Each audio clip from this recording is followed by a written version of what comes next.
Don't get me wrong, I still love this movie, but it almost feels like it's trying too hard. It wants to be so freaking dramatic that hurts. Can't help but feel it comes across cheesy. And while it has its one-liners, tell her not to open the caviar. It's filled with ones that just don't work for me. He stole that guy's pizza! Wait for it. Any more bright ideas? And while the first movie had its sense of good humor, he has those tights and that tight little dresses like a spider, he looks like a bug. But we should all just give him one big hug. Look out, ooh, here comes Spider-Man. The second one had this. Spider-Man, a Spider-Man, does whatever a spider can, spins a web any size. They even played that joke twice. Spider-Man, Spider-Man, where have you gone to, Spider-Man? Where have you... It just feels redundant. It wouldn't be so bad, but the movie thinks it's Jesus Christ or something. That brings us to Spider-Man 3, a movie that doesn't take itself seriously at all. And that's exactly why I like it more than 2. It knows it's just a movie and doesn't glorify itself. It's more faster paced in the second, and it has a much more complex storyline. To give credit where it's due, Spider-Man 3 is genuinely a good movie at the beginning. There's one huge difference. It starts off positive. This is an incredibly different movie than the second, and I was relieved when I saw bright and happy faces. At last, this won't be a downer. I thought the characters were interesting. We get to experience Spider-Man actually being loved by the public, and how Peter Parker has to deal with it. It's the exact opposite of the second, and I thought it was a good theme to explore.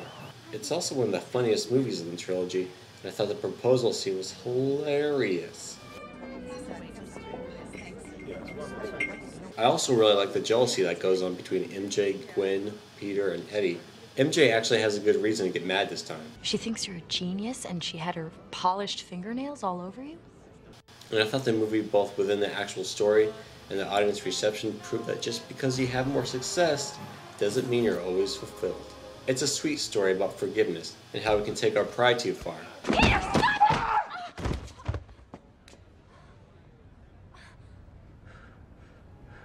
This movie takes a unique perspective on the classic avenging of a family's death by letting go.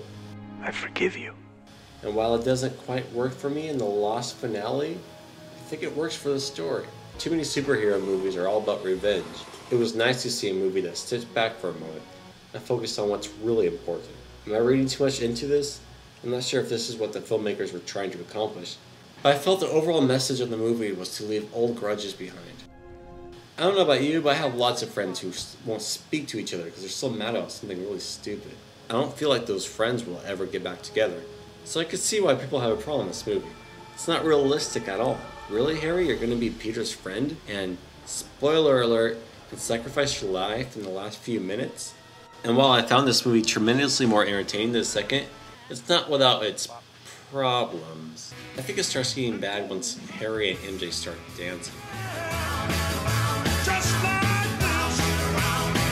Come on, little bitch. Really? What decade is this? I would have been fine without this.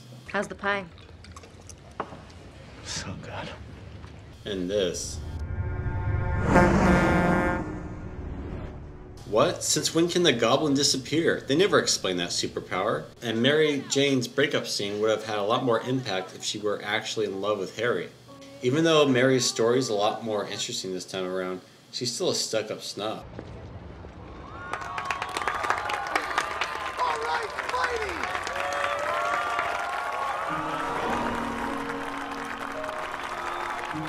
Really? You thought they were copied for you? Jeez. And we already know how you feel about Peter kissing Gwen. Why do we have to see this? Sandman is the least developed villain character of the trilogy. While claiming to be a small-time crook, he accidentally killed Ben Parker, which just totally ruins the storyline of the first film.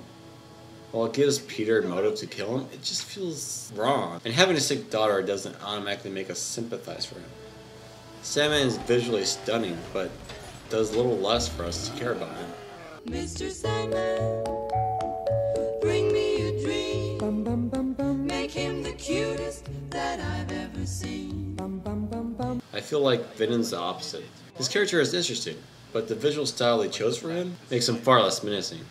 Ah, I can see your face. And Harry's story feels like a daytime soap opera. I don't remember much of anything. My father, he died, right? This is all so weird. But I know what you're thinking. What about the worst scene in the whole movie?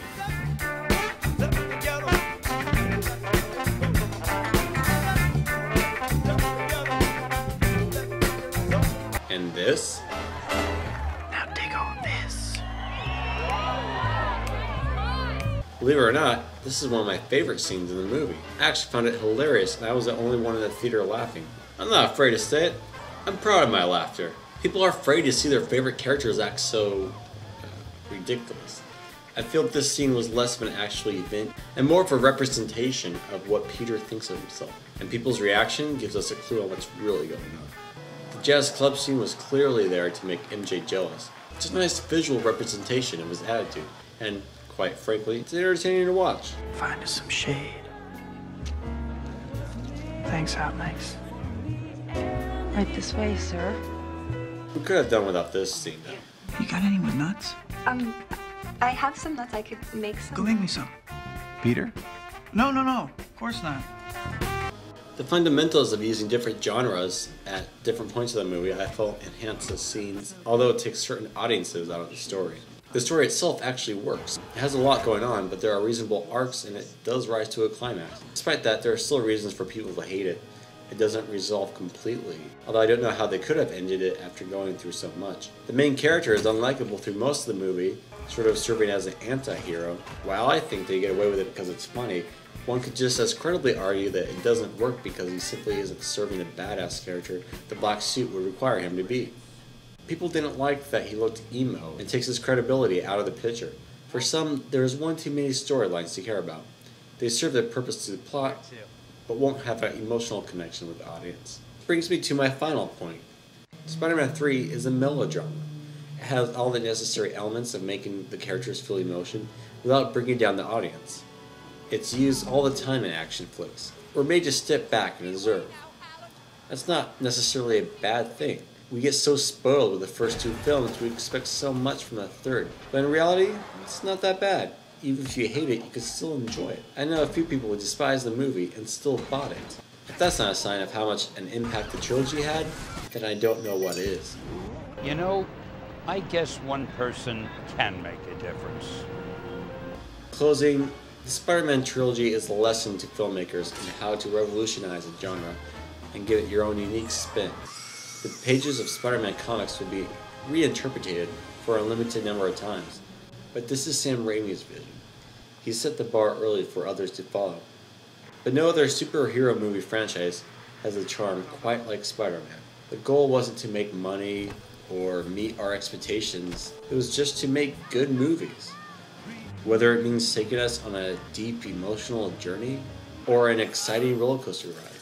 These sequels shows us how pacing affects the overall mood. While quality of a film is up to individual opinion, there's no denying that audiences have an investment to the characters when they watch a sequel.